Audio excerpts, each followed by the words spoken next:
destiny, because ultimately this is not something that some unseen being in the sky wrote down a long time ago that you can't shift or control at all. If there is an unseen being that is in control, it is definitely you at your 100%, meaning your oversoul, your higher self. But as far as that ideal that we're given in almost all organized religions, this great being that's watching over us and not allowing us to do anything different than what, he's already, or she's already determined, that is a lie. And because we have believed that lie, a lot of us have suffered a great deal. It's just like, I put up with marriages and relationships I didn't want, jobs I didn't want, just a lot of shit, because you're trying to be this good being and abide by laws written by men and women who can't abide by them themselves, right? I don't teach sin consciousness anymore. I used to be a hellfire damnation preacher. Like, I was holiness of hell, y'all. It was ridiculous. And I was so horrible with the judgments from the pulpit, because I was a licensed and ordained minister for 18 years. So it wasn't like an overnight thing.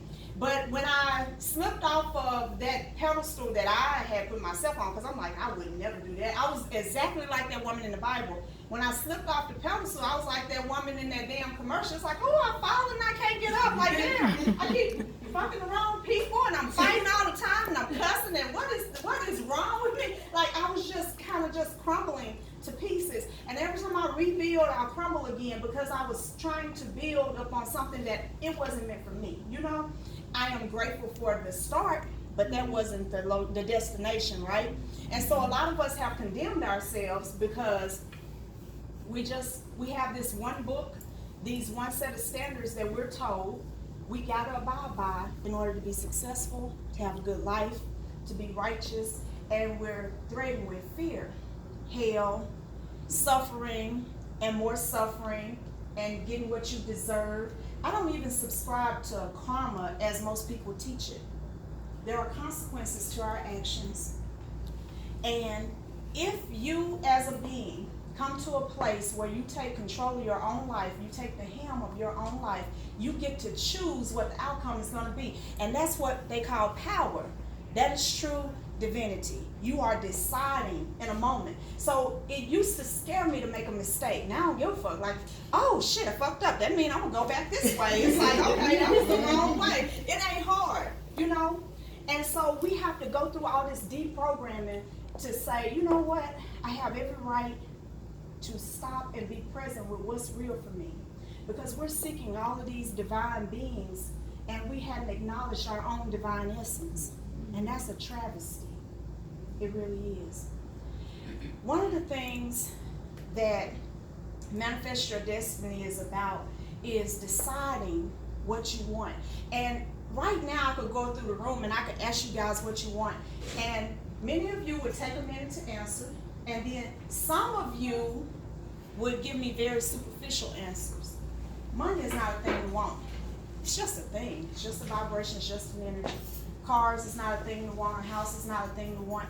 Because you know what? I can honestly say, last year this time, what's this month? October? Okay. Last year this time, my income was $3,500 a month.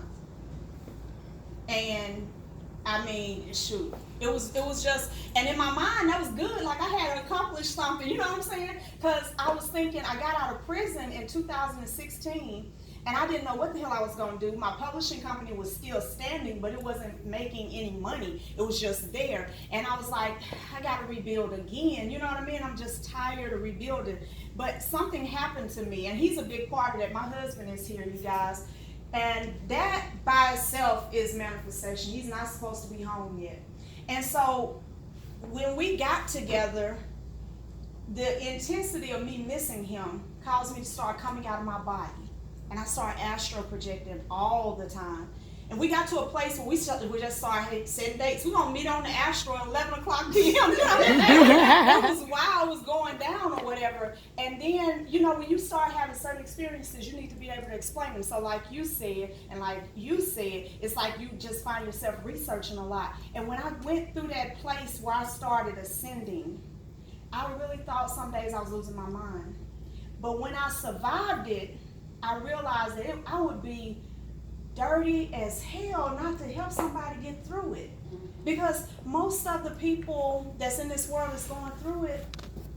You know, who you gonna tell? Like, I keep seeing people in my house. Satin called me, guys. Listen, let me tell this story. It's so funny. She was like, Em, I need to talk to you right now. You know, she kind of a little bit of a drama queen when it comes to your spirits. Just a little